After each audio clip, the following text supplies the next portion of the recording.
Well, the one thing we did right was the day we started to fight. Keep your eyes on the prize and hold on. The only chains that we can stand are the chains of hand in hand. Keep your on the prize and hold on. Brother, don't give up now. Put your hand on the freedom plow. Keep your eyes on the prize and hold on. Too long my sister's done been in pain. You know it's time to break some chains. Keep your eyes on the prize and hold on. I said hold on. Hold on. Keep your eyes on the prize and hold on.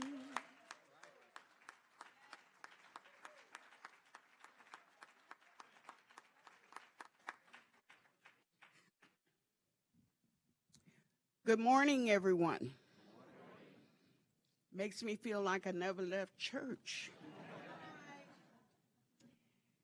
On behalf of the Board of Trustees for the Deaconess Foundation and the Board of Directors for the Deaconess Center for Child Well-Being, isn't this a wonderful place?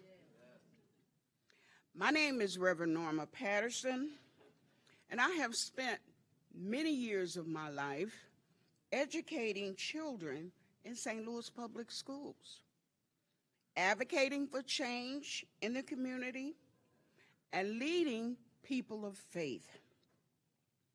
It is an honor currently to serve as a pastor of Good Shepherd of Faith United Church of Christ in East St. Louis, and I'm the president of United Congregations of Metro East, UCM, in Cahokia, Illinois. And I'm also the president of Gamaliel of Illinois and Iowa. First female president.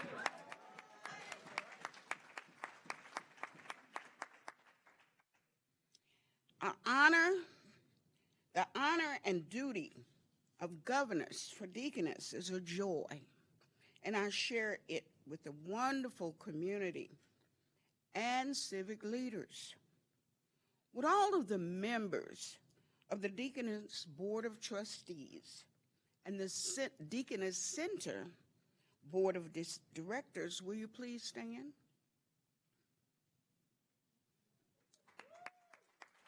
All right. Thank you for your service. Yeah. Thank you for joining us today, because this is a day for community conversation. Last year, when we opened the Deaconess Center, we began to introduce it to the community through a series of conversations with leaders aligned with our approach to building a community just for kids. That approach includes activating and mobilizing people of faith to engage in advocacy and civic engagement on behalf of children and families as part of their public witness. So today's dialogue about faith-inspired social action is an important one for our work for St. Louis children. We were pleased when reviewing the registration list for today to see that several faith leaders from the community chose to join us as well. Would all faith leaders from the St. Louis region who are here please stand? Pastors, ministers, deacons, mothers.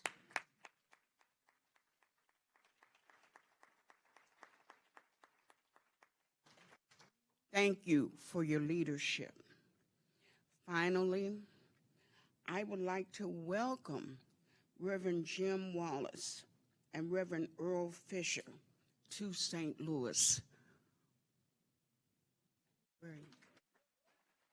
Stand up so people can see you.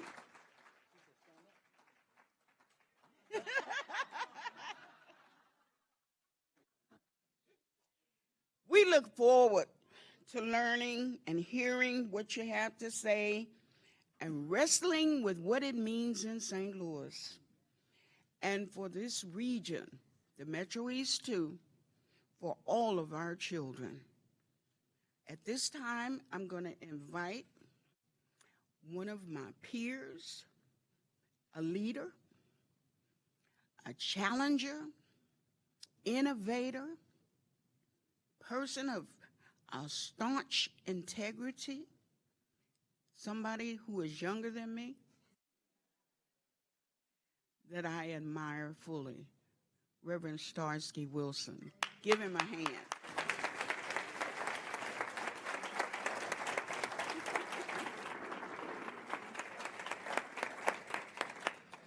In case you didn't know, you were in church when Reverend Higgins sang. You knew after she gave that introduction. It got real churchy there for a minute. Welcome to Deaconess Center. I'm excited and delighted to have this conversation. We have been, over the course of the last couple of months, in a series of conversations in 2019 to prepare us for 2020. To prepare us for an environment of civic engagement that has much at stake, and you'll hear much about that today. That conversation began for us in October with a dialogue about people-centered policymaking.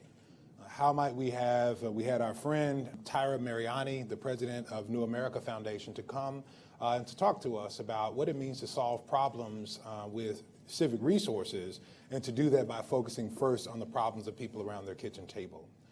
We then last month had a conversation about philanthropy's role in civic engagement with Joe Goldman from the Democracy Fund. Joe came and talked with us about things that we may do in the social sector in order to advance and engage in this critical year of 2020. And today we close out the series with a conversation about faith-inspired social action. Because it is indeed a part of the American framework and fabric that people of faith engage in the public square in order to make things better. Matter of fact, most significant institutions in American history were started as some expression or movement of people of faith, whether we're talking about hospitals, as Deaconess was, or whether you're talking about higher education, some of the most significant institutions in the country, or the settlement house movement that planted our partners Unleashing Potential, formerly Neighborhood Houses. All of these were expressions of faith-inspired social action. And we believe that is required for our ongoing work at Deaconess and will be required, quite frankly, for the ongoing health of our community. We enter into today, and I will do my job of introducing our guests. We enter into today also seeking to honor the witness of one such example, faith-inspired leadership in our community, the Reverend Dr. Buck Jones. For those who do not know, Reverend Jones, and later today, we'll close our program with a call to action and the announcement of a partner grant for people who are willing to help organize tenants in the Clinton Peabody housing complex in order to sustain accountability for the circumstances of their housing. It seems critically important, even as we think of the stories of TEH Realty in our community right now, Southwest Crossing Apartments, where we're really, quite frankly, I am really honored and pleased that one of our staff here, Michael Schultz, is doing volunteer organizing there at Southwest based on this mission. Michael, wave at everybody. It seems there's something in the water. This year is the 50th anniversary of the St. Louis tenants rent strike. That strike in 1969, fall of 1969, led prominently by three individuals. One of them was Reverend Buck Jones. And on this anniversary year, we are giving a grant in his name. Just a little bit of context. As we talk about him, in the 1960s, African Americans began to resist rent increases and poor living conditions across the nation. Towards this end of the decade, residents living in public housing here launched this general rent strike that lasted 9 months. At the time, Reverend Jones, a graduate of Michigan State University and Yale Divinity School, who was later honored with Dr. Divinity from Eden Theological Seminary, served as president of both the Carr Square Tenant Council and the Vaughn Housing Projects. Alongside Gene King and Ivory Perry, Reverend Jones was a key figure in the 1969 strike, which made housing a central issue in the Black freedom struggle. Continuing that work, I'll talk more about him later, but I'll just say this to say, as we come to this, the time is right, and as we look forward, it's helpful for us to look back. And we're absolutely honored that Dr. Jones' widow, Mrs. Ethel Jones, a remarkable leader and champion for children who spent 25 years in the Jennings School District in the classroom and then leading other teachers, is with us here to be a part of today's conversation.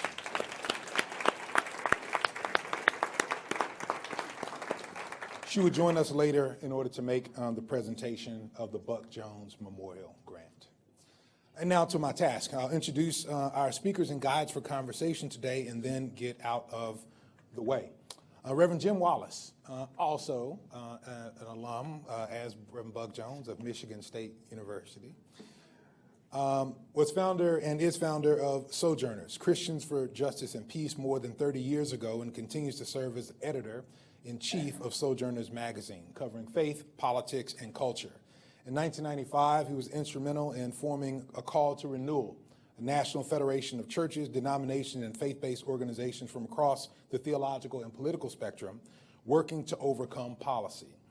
Wallis speaks at more than 200 events a year, including 25 cities he's been in over the course of the last couple of months. This is 26. Thanks be to God, he's heading home to get some rest for the end of the year.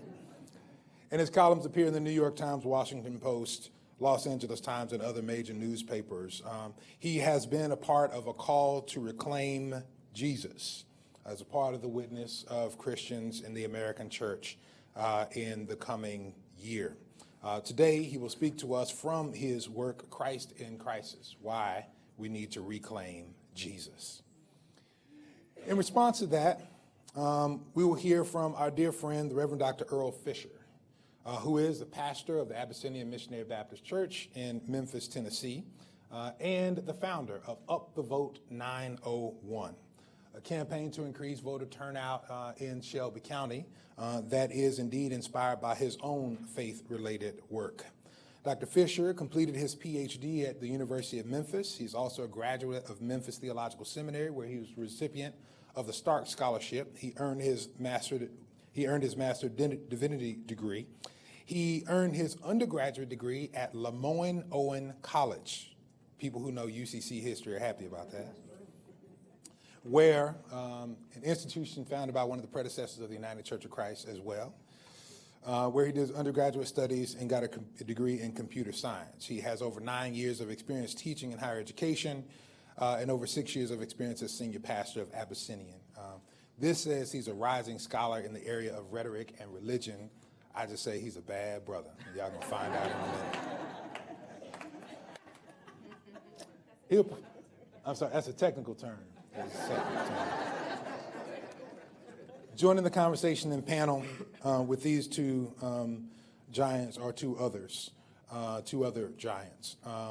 Dr. Deb Krause is professor of New Testament at Eden Theological Seminary, where she served a tenure from 2005 to 2018 as the academic dean. Her teaching and scholarship focus on methods of biblical interpretation and their roots in critical theory, theology, and politics. In addition to required courses in biblical studies, she teaches courses in the Gospels, early Jewish exegesis, Deutero-Pauline and pastoral epistles, and feminist, womanist, post-colonial, and postmodern biblical interpretation. That is to say, she's a bad sister. She's an ordained minister in the Presbyterian Church of the United Church of Christ. The Presbyterian Church of the USA.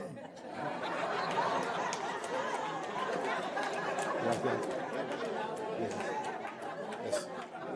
I studied the theological principle of the remix. serves the church through social justice advocacy work, teaching, preaching, and scholarship. As I said to some people who like to talk about what I did in Ferguson, I know somebody who was on the streets more than me in Ferguson. Her name is Deb Krause. And finally, joining the conversation, a voice that you have already heard who invited us into this space in the way that the church does gather itself, Reverend Michelle Higgins. A native of St. Louis, Michelle Higgins is actively engaged in the Black Lives Matter movement through participation in civil disobedience, leadership development, logistics, and administrative support in both sacred and secular spaces. She holds a Master of Divinity from Covenant Theological Seminary, is a proud supporter of local activist groups, including Metropolitan Congregations United, Missourians Organizing for Reform and Empowerment, and the Organization for Black Struggle, through which she has learned a great deal about collaboration and solidarity. She's the director of Faith for Justice, a Christian advocacy group, serves as an organizer for the Leadership Development Resource Weekend, an annual gathering founded to address the core concerns of dignity, identity, and significance for people of color, and is a co-founder of Action St. Louis.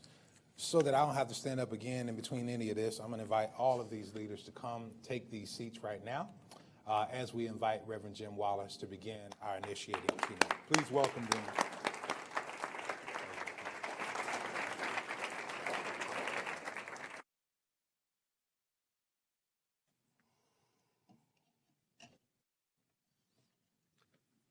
It's great to be at a gathering where the resumes all include bad brothers and sisters. So, some of us were out late talking last night, and I was thinking of one of my mentors. His name was Vincent Harding. Part of Dr. King's Southern Freedom Movement, and he talked always about the importance of place. Place. This is an important place. Some places change a national and even international narrative. This is one of those places. Places like St. John's and Christ the King and Deaconess. There's history here. And whenever I'm here, I learn some new stuff. So I want to talk about that this morning. Tracy Blackman last night said, we were talking about Jesus. This book is written so the nation can have a new conversation about Jesus. That's as simple as it is. We need a new conversation about Jesus. We need to reintroduce Jesus to America, where in the white church's sociology has trumped, theology, has trumped theology. Tracy said, when I had this conversation with this person, we just had different Jesuses. Really? There you are. So my scriptures say Jesus is the same yesterday, today, and forever. So I thought about one of my other mentors. Her name was Dorothy Day in New York City, and she was from a background. She said, when I first met her, she said, so you were a radical in college like I was. I said, yeah. You were a Marxist, right? I said, yeah, I was becoming one, yeah. And now you're a Catholic. I said, oh, well, you're not Catholic? And I lamely said, some of my best friends are Catholic. But she got over it and called Sojourners the Protestant Catholic workers.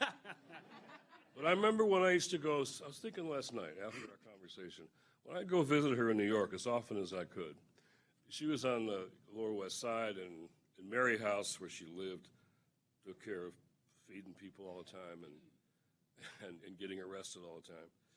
And there was a graffiti on the building right near Mary House. It's gone now, but I remember that graffiti. I loved it.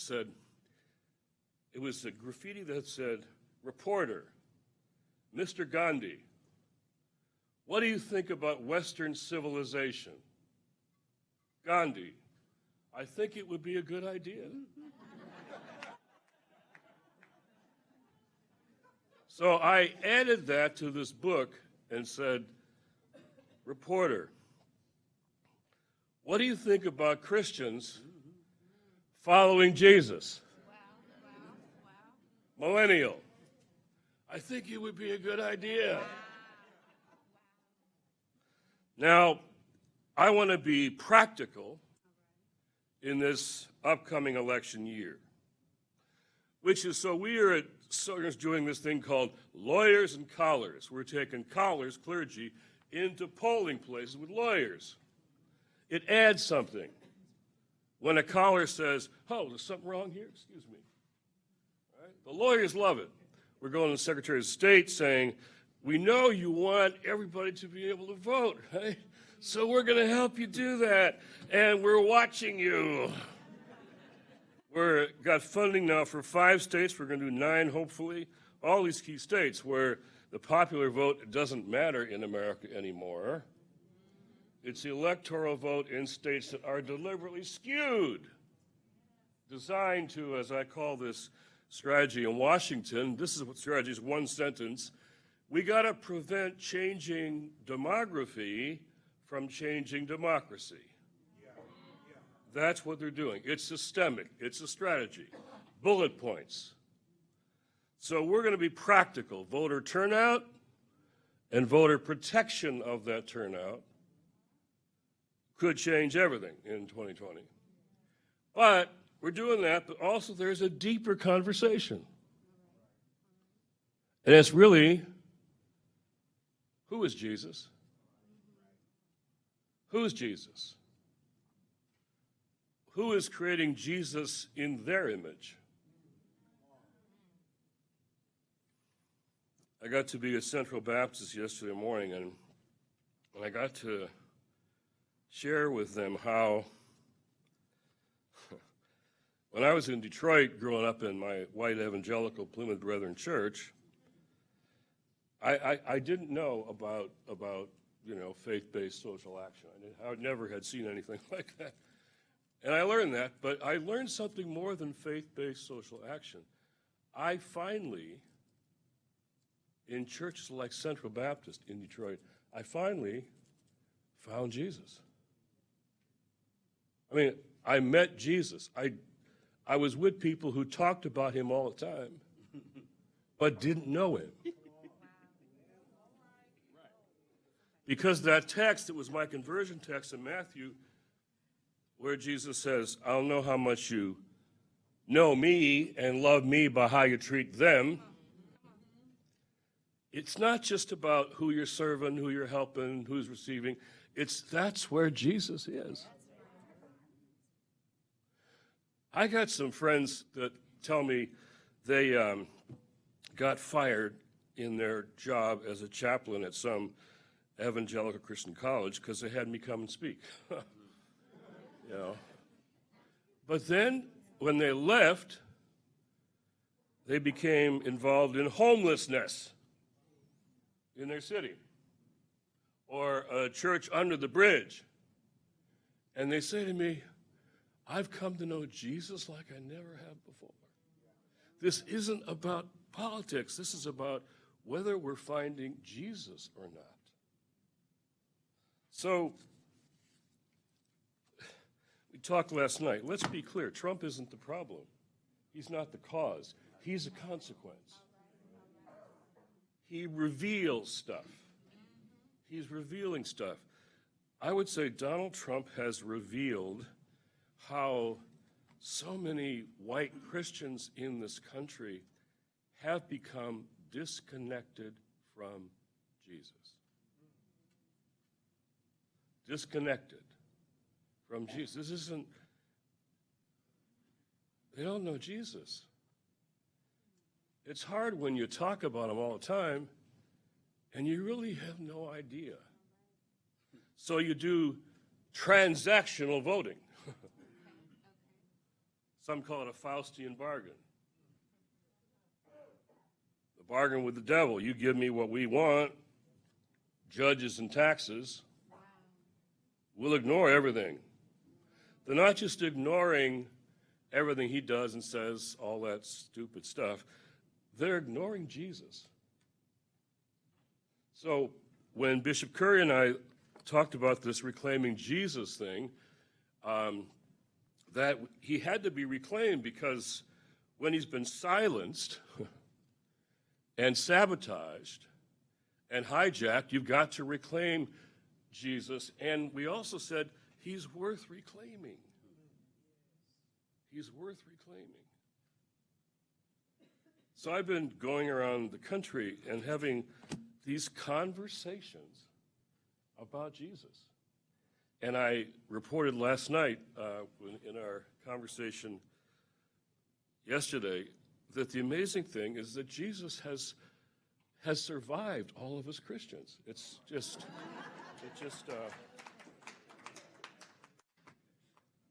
And I'm not just saying that rhetorically. I'm surprised, to be honest. Given what, particularly in the white church world I came from, where we did recast Jesus in our image, he kind of wasted time for all those years because all we needed him for was to kill him to save our sins. It's really all we needed him for. Why was he messing around with all this other stuff? I went to Wheaton College once, the evangelical Mecca Christian college, and I asked, why was Jesus killed? And they had no idea. It was a big silence in Wheaton Chapel. Why was Jesus killed? Why did they kill him? To save us from our sins. Okay, so here's Pontius Pilate sitting around. He's got this guy that they all think is a zealot. They all thought he was a revolutionary. And they said, I better kill this guy because I want to save those North American evangelicals from their sins.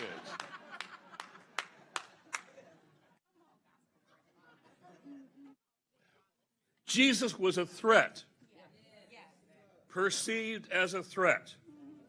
Now, Jesus had political options, and they were really similar to our political options. One of them was piety. Piety. Just get yourself, this is a vertical thing. It's you and God. That's what I got raised with. Piety. And their favorite text was John 3:16. God so loved the world, but they skipped that part. They skipped the world part. He gave his only son, whoever believes that I've died, have eternal life. They don't even do the first part of their verse. God so loved the world. Last night I suggested, I was watching the football games last night, John 3:16 in the end zone. I want to put Matthew 25 in the end zone. I want people to say, hey, I wonder what that says. Look that one up. As you have done to the least of these, you have done to me. It was the it was me text. Everything we're talking about this morning, the kids, I was hungry, it was me, I thirsty, me, it was me. Pay attention. And you won't know, this is not just you aren't doing the right thing, you won't know me. Wow, you won't know me. You won't know Jesus if you keep those people like this. This is about knowing Jesus or not. So, yeah, in 2020, I care about voter turnout and voter protection. Yeah, we're doing that big time. But you know what? We have a crisis in which there is an opportunity to find Jesus. What if this crisis became a moment, not for this just incremental partisan back and forth, but no, in this crisis, there are these Christians who found Jesus, and I am amazed that so many people around the country, young people, who all tell me they're formerly something. I call them the formerlies. Formerly Presbyterian, formerly Baptist, formerly Catholic. I don't meet them, they're not current anything, but they want to talk about this Jesus. This radical brown-skinned Jewish rabbi born in Palestinian territory who is turning the world upside down. They're not sure about all their doctrine and belief, but they want to talk. What did he say? Did he mean it? What does it mean? I think we have a chance to have that conversation. So I don't want to just do voter protection. I want to do that all the time, every day, in about 9 states. Because Trump's going to lose the popular vote by 5 million people, I'm suggesting this time. 3 million last time, at least 5 million now. But he wants to win the election with a few people in a few states. So we better be on voter protection. But what if we use it to have a conversation about Jesus? So one option was piety. The Pharisees, right? Just be pious, just you and God, just have it, it's not about the world, it's about just you and God, right? There was that option, he didn't take it. Then there was this collaboration, the Sadducees, collaboration, okay? We're going to just kind of collaborate. How about evangelical religious court chaplains who say, just give us what we want? Judges, tax breaks, deregulation. We'll forget everything else. We'll make a deal, a Faustian bargain. There's that option. He didn't do that. Then there were the Essenes, they were called. These are the people who wanted to withdraw and live the pious life communally, together. They wanted to get out in the wilderness, and they wanted to just do all this stuff, but just to do it as an alternative community. Never go into Jerusalem. What's the point?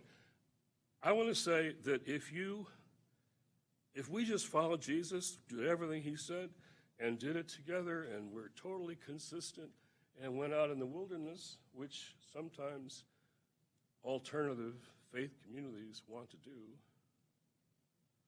they'd have never killed him. Because he went in the city. He went in to confront the old order with a new order. It's confrontation. First, you're riding on a donkey. At the same time, he was riding in on Palm Sunday, a donkey meaning, being a servant and all the rest. Pilate was riding in with horses and chariots, same time, same city, different gate. There you go. Two kinds of power, side by side. Then he goes to the temple and overturns the tables. Because religious and economic and political power were all concentrated there. He says, this is not my way. You've made my father's house into a den of thieves. And the fourth option was the zealot option. The radical option. The thing Dorothy Day and I did in college. Radical, turn things upside down, the zealot, but violence as necessary. And that's what they always thought he was. See, they didn't think he was the pietist. They didn't think he was the collaborator. They didn't think he was the Essene. They thought he was a zealot. He was mistaken for a zealot. How many times have white Christian churches been mistaken as zealots? I mean, really. But no, he said, this is another way. This is a new way. This is turning everything on its head. They didn't call us Christians, they called us people of the way. Because we live this way and we're salt and light because of how we're living, and this is a whole nother option. Now that takes a lot of work to explore what that option means right now. So how do we, I don't want to just be, and some of you know what I mean, I don't want to just be a religious left. I don't want to wrap my faith in politics like the religious right. By the way, You know, this injury, he was attacked by the religious right. That's what happened. That'll preach, though. That'll preach.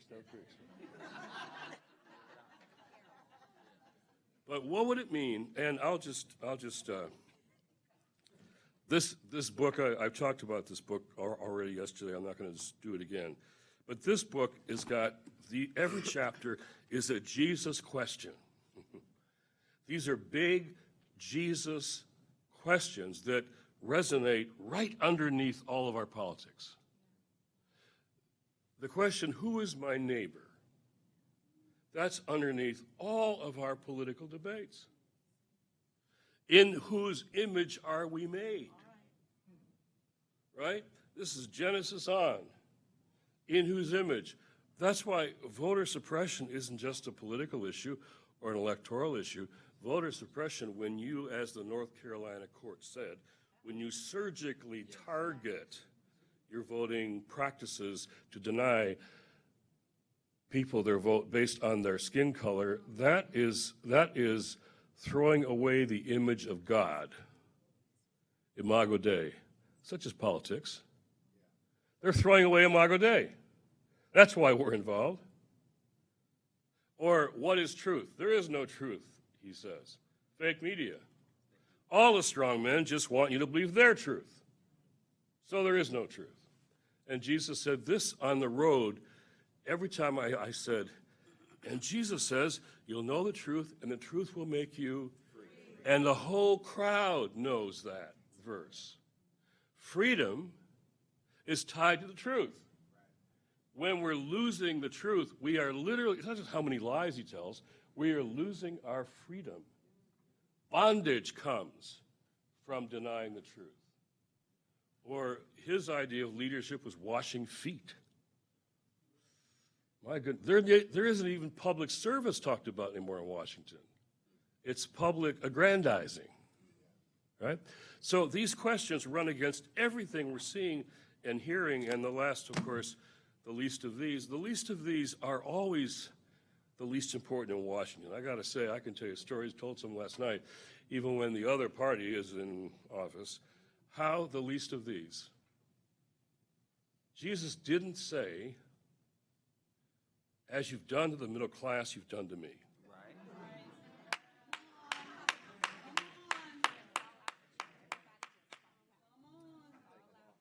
And I've had that debate inside White Houses that were Democrat.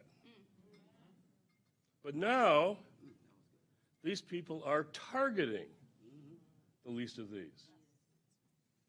I was hungry. They're targeting the hungry. They're targeting immigrants. I was in Tucson last week. I told a story last night.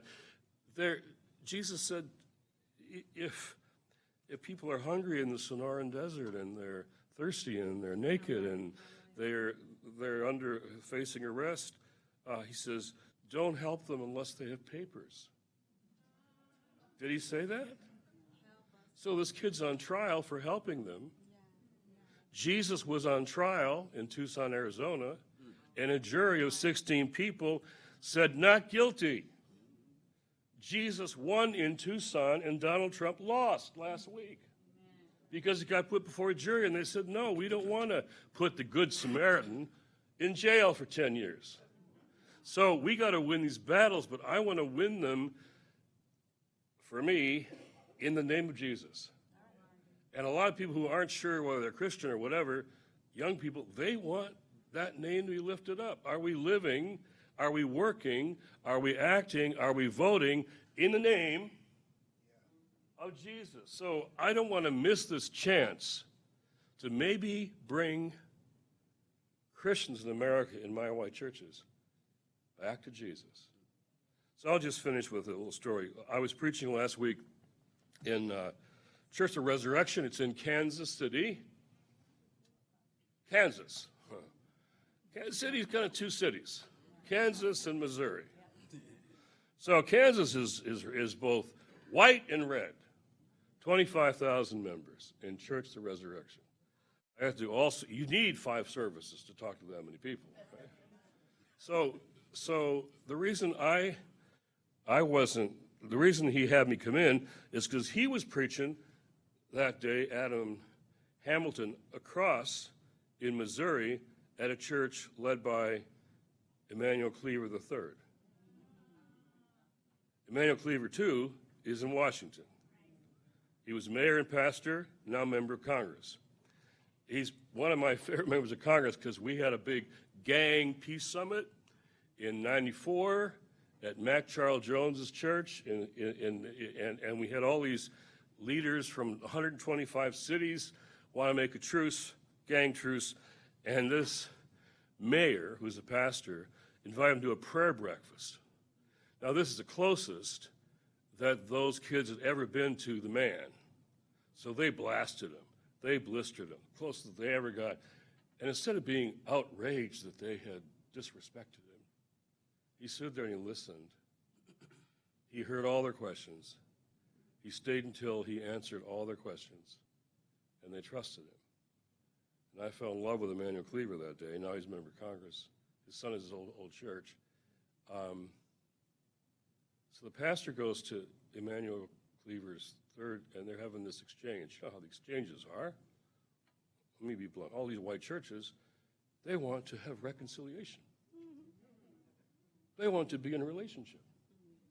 They want to have our pastor speak at their church and their pastor speak at our church. And maybe you have the choir. Those choirs, they're really good, you know. Woo! I mean, so every so often, and we're also going to be tutoring some kids together. Maybe even doing some homeless work together. And we can say, well, we're in exchange. We have this whole conversation going on. Isn't this lovely?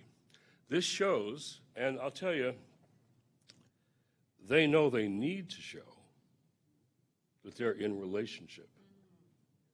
They care about multicultural churches. They need to tell you that. But what if the exchanges weren't enough? What if the tutoring kids weren't enough?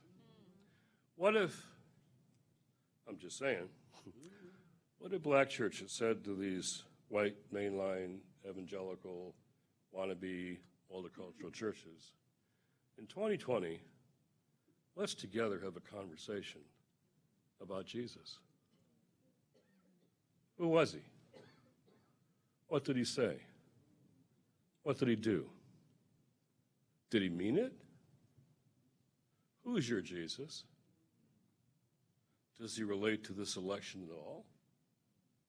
Let's have a conversation about Jesus. Let's just not do our exchanges all year and never get to Jesus. What if black churches led a conversation with white churches about who is this Jesus? Bumper sticker. Politics of Jesus, 2020.